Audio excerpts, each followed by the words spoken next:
make a little point list from the prompt and make sure you've checked off that you've addressed each one of the prompt's questions. The rubric for discussions, every discussion is worth 1 point. And so to get your 1 point for passing, you need to show clear connection and address connection to the material that was in the textbook, by the way, and connection to the question as well, and that all elements of the prompt were addressed, and that in your responses, that all of your responses to other students are welcoming and encourage on the conversation. In other words, don't say, hey, yeah, I agree with that. You know, agree with it and go on with that topic with that person a little bit. Expectations for the learning activities. Make sure that anything that is a product you create for a learning activity is publicly viewable. Doesn't matter to us what tool you're using, but make sure though that it's shared in a way that the public can see it. Don't just send the teachers a link with a share link. It has to be publicly viewable to our entire class, anybody who might look at it. Google files, it could be Microsoft OneDrive files, it could be some Web 2.0 tool that you like to use. Just make sure anybody can connect to it. This is also meant to be a job embedded learning experience for you. So make what you do useful to you. Don't just go through the assignment to check it off and that be it. You want it to make your life easier in some way. And if you use something different than we recommend, just, you know, and are unsure if it's okay, just ask us. Did I hear somebody trying to ask a question? Oh, okay. Guess not. Okay. So learning activities have a rubric too. They are also worth 1 point each. You need to make sure that you meet the requirements of the prompt for the learning activity. It needs to show that you've made some integration with yourself with the textbook material that you had read, and you know, proper use of the new learning concepts and terminology, and make sure that if you are citing, that you're citing sources in a professional manner. Portfolio assignments. Make sure that any product you create is publicly viewable, just like with the learning activities. These are worth 3 points each. Make sure, so it's possible on any of these, if you don't get full credit first time around, you might get a point, like 1 point out of 3 or 2 points out of 3 or a half point out of 1. But we're going to give you information in our feedback that will let you, if you need to go back and fix some things and then resubmit, that you could do that. We are not expecting everyone to get them perfect on the first try. But by the end, for the portfolio, everybody does need to have a perfect set of points. Steve, looks like you're back. Do you want to add something? No? Okay. You do need to know that this is going to take time, especially the portfolio assignment, so make sure that you map out time each week. You might want to set up a bunch of reminders on your calendars. You know, remind yourself to read, remind yourself to post, remind yourself to start in on a portfolio or learning activity assignments, etc. It will really help with the time. And you'll be happy to know that when you look at our timeline, that we built an extra week in during the collaborative group assignment week, which I believe is module 4.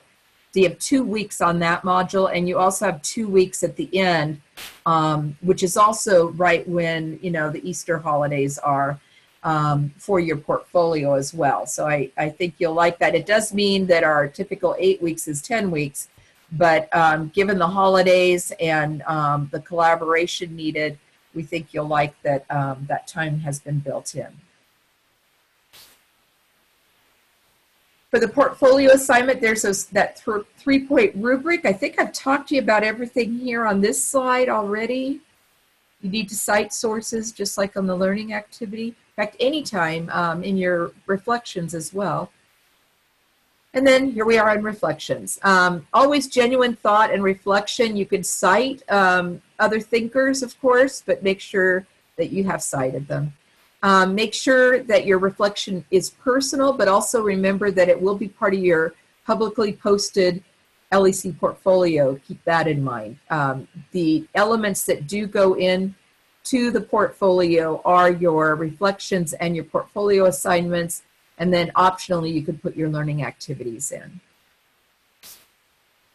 And the rubric for the reflection is 1 point for each one, and again, connection to the topic, typically 300 to 500 words in length. They need to, they may, but might have hyperlinks. Make sure that the hyperlinks and other resources are either embedded or the hyperlinks are user-friendly and not, 2 miles long. Use bit.ly or, tinyurl or goo.gl or something to make those a little shorter when they're really crazy long. Portfolio artifacts. So when you create your portfolio at the end, we have an actual module with instructions on how to do this. But your portfolio is going to be reviewed by 3 LEC educators. So you want to make sure that for the first submission, you pretty much have everything in order. So your reflections and your portfolio assignments from each module are in place. If you want to include those learning activities, you can. Make sure everything's publicly shareable. If you had a course previously, you might have used the traditional version of Google Sites. Now we kind of encourage the use of the new Google Sites, but you need to know you can only do that if you're in the Chrome browser.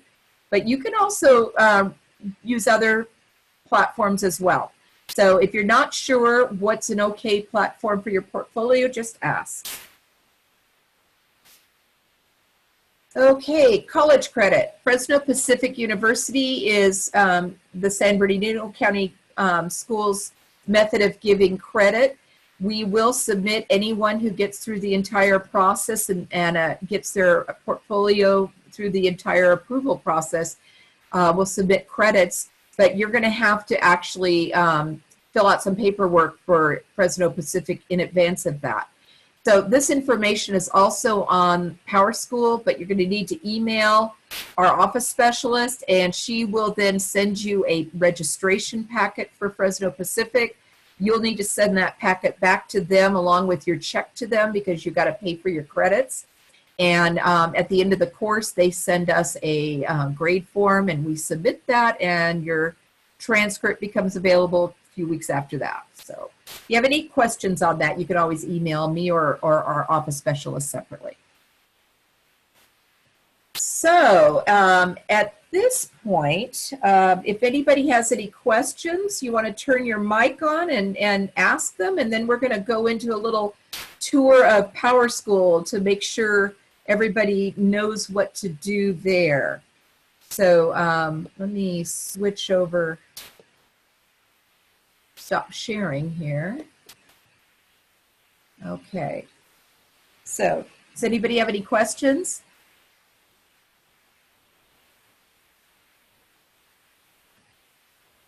No. Okay. Steve, are you ready to take on the next part? Your mic's not on. Yes, I am. But I mean, basically, if you are already familiar with PowerSchool, then you don't have to sit through this. So I want to make sure you have the opportunity to thank you for participating for sure. I'm looking forward to working with everyone in the module. But if you're already well familiar with PowerSchool, I can bid you adieu so that you don't have to deal with this. Okay. All right. It goes bye-bye everybody but us almost now. There are a couple new people though. So okay. I'm guessing that I don't think have taken a LEC cohort with me anyway. So okay, well, yeah, I just want to make sure that I give everybody an opportunity to bow out here before I'm turning my mic off now. Okay. And sorry for all the background noise. We're kind of at a leadership team meeting, and now we're free from that, but finding a quiet place wasn't very easy. So let me go ahead and share my screen. And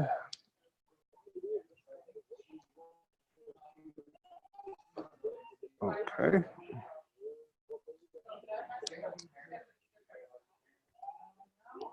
And let's see. Okay, so PowerSchool, well, first of all, if you are trying to navigate the course, as you can see, we have here on the sides here, we have each of the different modules, 1 through 8 here along the side. And as those modules open, you'll see that the little target here lights up, and you can see that the next one will be published and every successive Friday from now on. So you can't access these until you are actually, those modules actually open.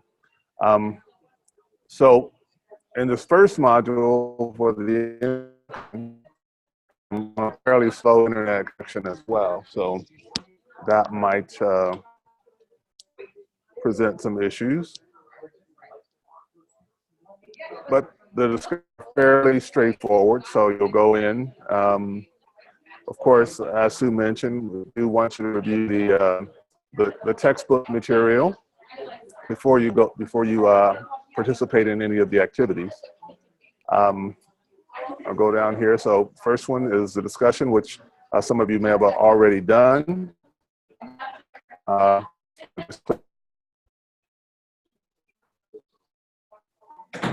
And again, just to reiterate, you want to post your own discussion and reply to at least 2 others. Of course, submit reply. I mean, you just go ahead and type in your message and hit submit reply. Okay. Thing I want to really dig into, if I can, I'll probably have to go into the next module here. Okay. So bear with me.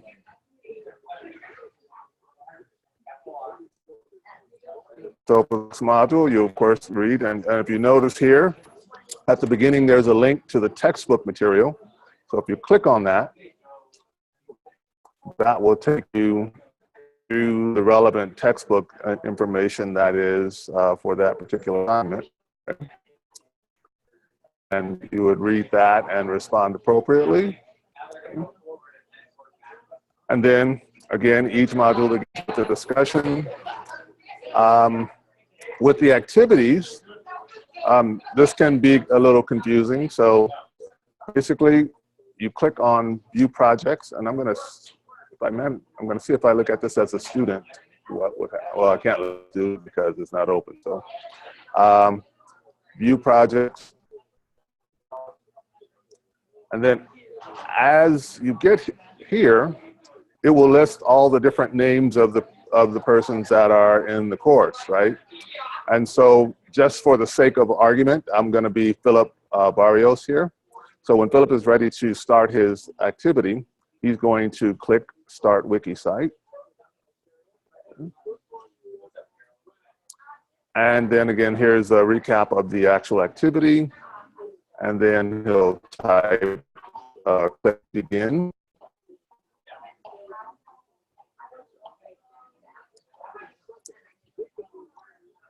And from here, he'll come to a page like this. Okay.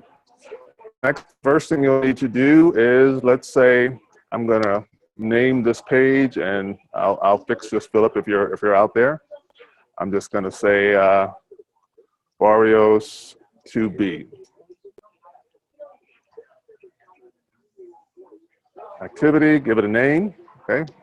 I appreciate always having the name, your last name in the title. Okay. And then I'm going to add a content block. So you have several options.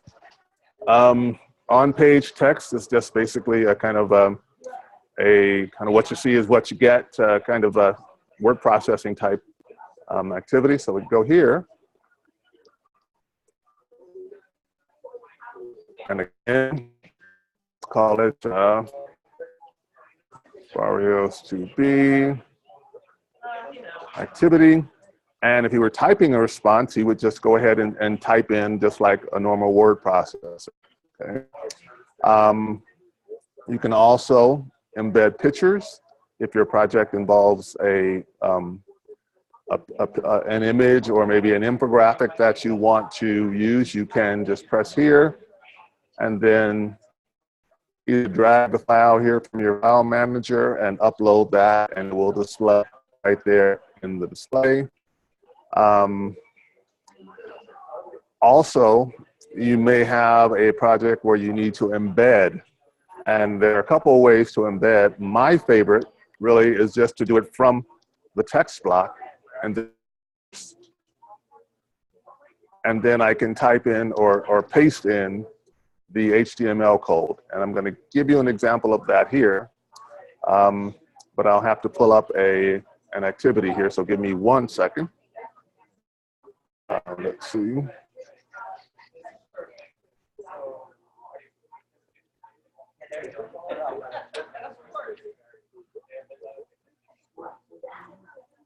So let's say, for example, I want to embed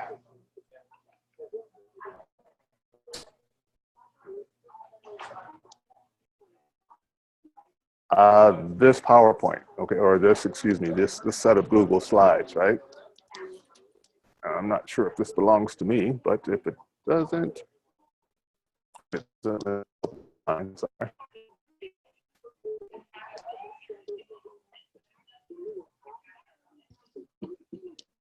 Just on my MiFi here, so I have that lightning speed here. So let's try something else here.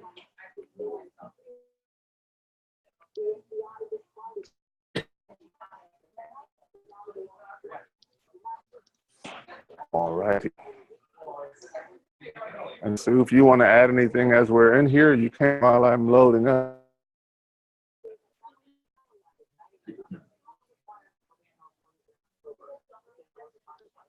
Well, okay, so I have this document, and let's say it's Barrios 2B.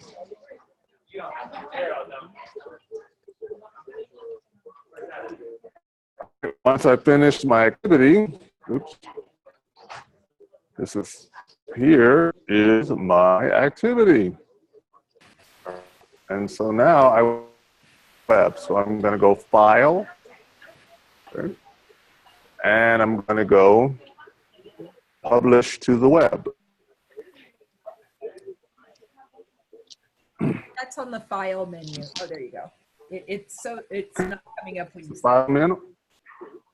it's there now. All right, and from here I get this, and I'll say Publish.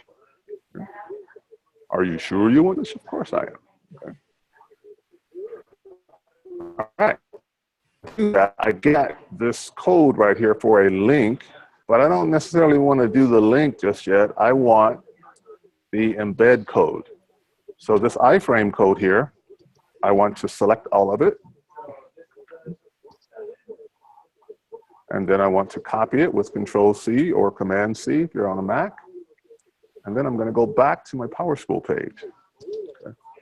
And so now remember, I press this source button, because then I go into the HTML code, and then I can just Control-V, paste that code in, and I'll just save for here. Okay. So when I do that, that activity is going to be embedded here. But if you notice, that is a bit small, okay? So I want that to span at least the width, so I'm going to go back and edit it. Okay. And I'm going to go edit. And notice here, I'm still in the text editor mode, so in order to see that code, I have to press source. And so let's say I make this height equals, let's just say 1200. Okay. And at the other end, I don't know if it matters where you put it, but I typically don't. No, it doesn't. Okay. Width equals, you can, I'll just say 720. Oh, 720. Okay. All right. Now let's look at the difference here. So now I have that whole page. Okay. And that's a good way to embed. That's one way to embed. Okay. So quickly, one more time. Add content, on page text. Okay. Name your file. Name. Source. Paste your embed code. And change the height and the width. Okay. You don't necessarily need to go 1200 because 1200 is the whole page, but I do like to have, at least a full width, unless you intentionally, split the page or something like that. So height equals, one more time. Make sure you go height and the equal sign and put your number in quotes. Let's say I just go 500 this time. And Mike told me it did not matter where you put the width, so I'm just going to put it right here. Width equals 720. And save. And there I have it. Now on this one, of course, I have to scroll through the activities, and that one I got 100, and I have the whole page. Okay. So I'm going to pause right there just for a second to see if you have any questions about what I've just shared with you. Okay.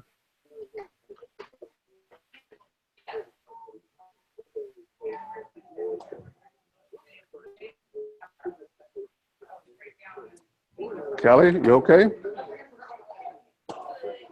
Okay. All right. Well, if that's the case, then let's go one more thing about sharing. Okay. So also when I add a content block, the other way to do it is to go with embed the web. And when I click there, it automatically goes into that HTML code. And so I can go here and just paste the code and go next.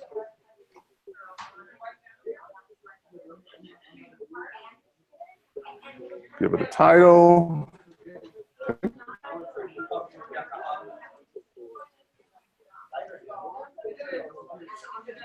Now, if I go save here, there you go. Okay. So there, and then if I want to view it in a pop-up, I can just go pop-up, and there's my activity. Okay. So one of two ways, you can go embed the web, or use the HTML or editor in your text viewer. Okay. The other thing I want to share with you is about sharing. So we'll go back to this document that I had here. More often than not, there's always a few people who either embed something or share something and they don't open up the permissions. So I'm going to go over here and go into my RCOE account because that's probably better. May not let me just switch over like that. Of course, it's not going to let me. And this is what we get typically, right? We get this, you need permission to view an account. So I'm going to go back to here. Go in my corporate account, or my organizational account, I should say. And I'll wait. Now, let's say, for example, I have this Google drawing. Let's see, let me go back. Should google.com. And I've created this wonderful image that will come up soon.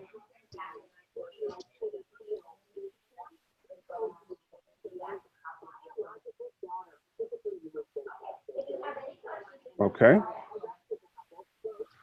So project, let's say this is my portfolio project, 3B. Right? Since I'm in Mr. Barrios's account.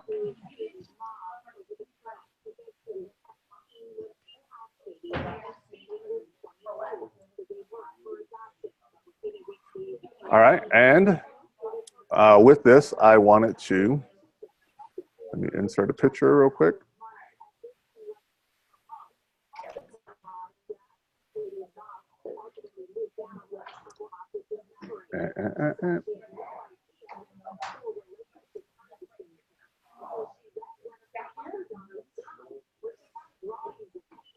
So there we go.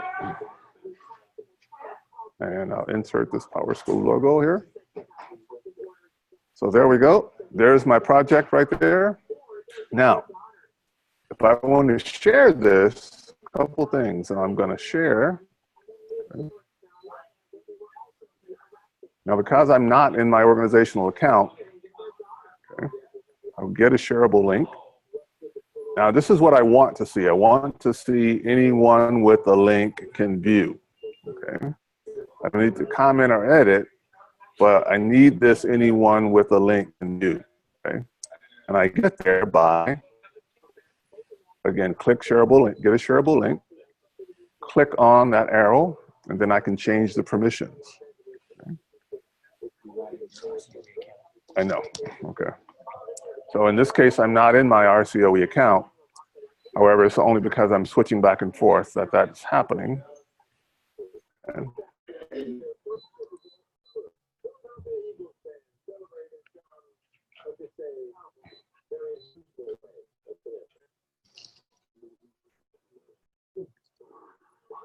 so nonetheless, I'm not going to waste trying to go back and forth. Again, just make sure that, absolutely sure that when you share, you see this message. Anyone with a link can view. If you're using your organizational account, you're going to find that it defaults to viewing or editing within your organization. And we're not able to see your work if that's the case. But again, with all Google Docs, it's a matter of file, publish to the web, and then you'll get the embed code for it. Typically with Google Drawings, this is too large. So we want to make it a little smaller. Publish. Okay. And there it is, Control C. Then I could go back, add a content block, and you know, I can move these blocks as well. I can drag this over here if I want, right? And these are completely drag and drop. Okay. If I want to edit that one, I click edit. And again, I'm going to click source.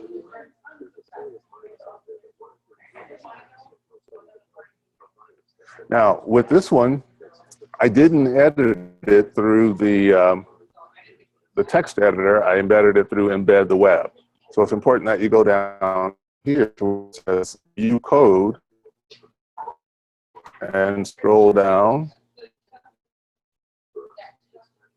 This is where that code is. I'm going to change this code to my Google Drawing and save.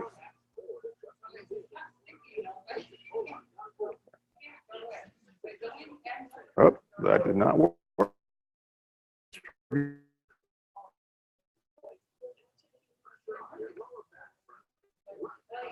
Edit.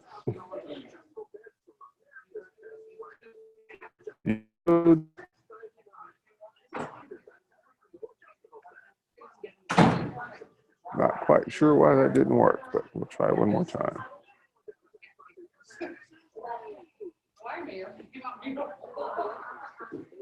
Okay.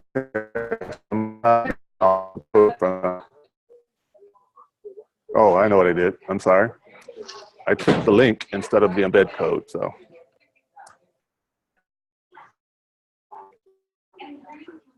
So Control C.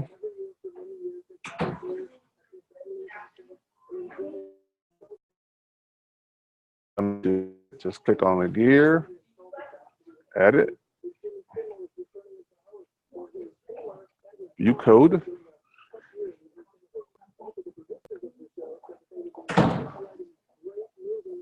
Control V.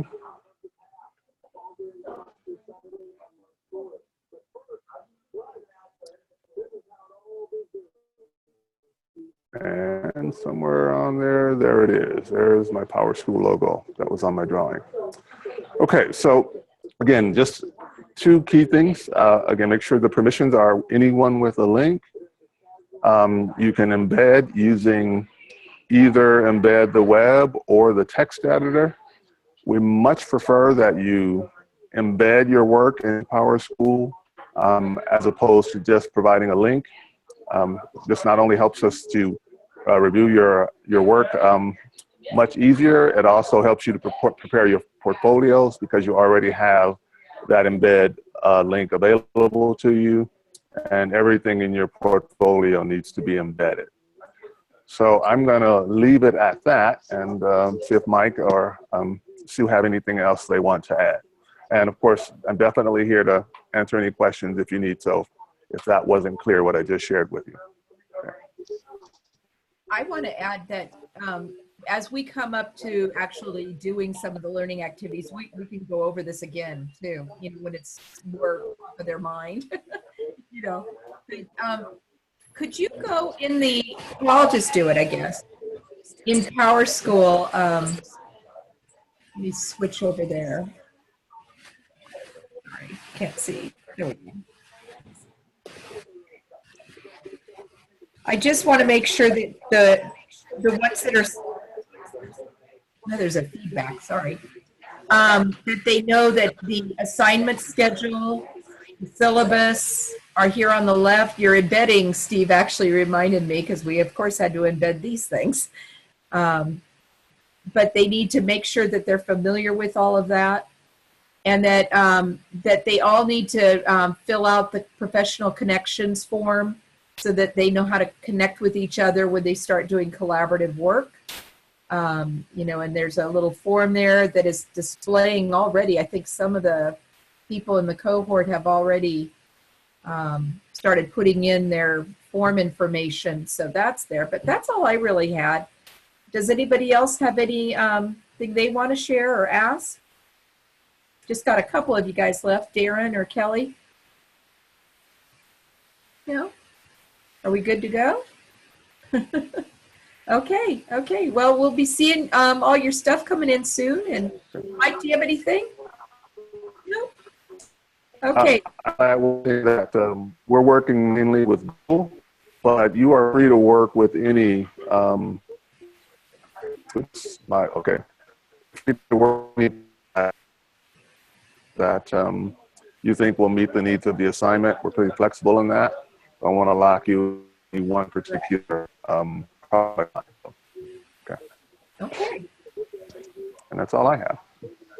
Yeah, and whenever you email us with questions, email all three of us. That'll get you the quickest response. Whoever responds will reply all, and we'll know you got your answer, and that'll work fastest. Okay. Off we go. Dinner time. All right. Okay. Bye-bye, everybody. Bye-bye. Goodbye.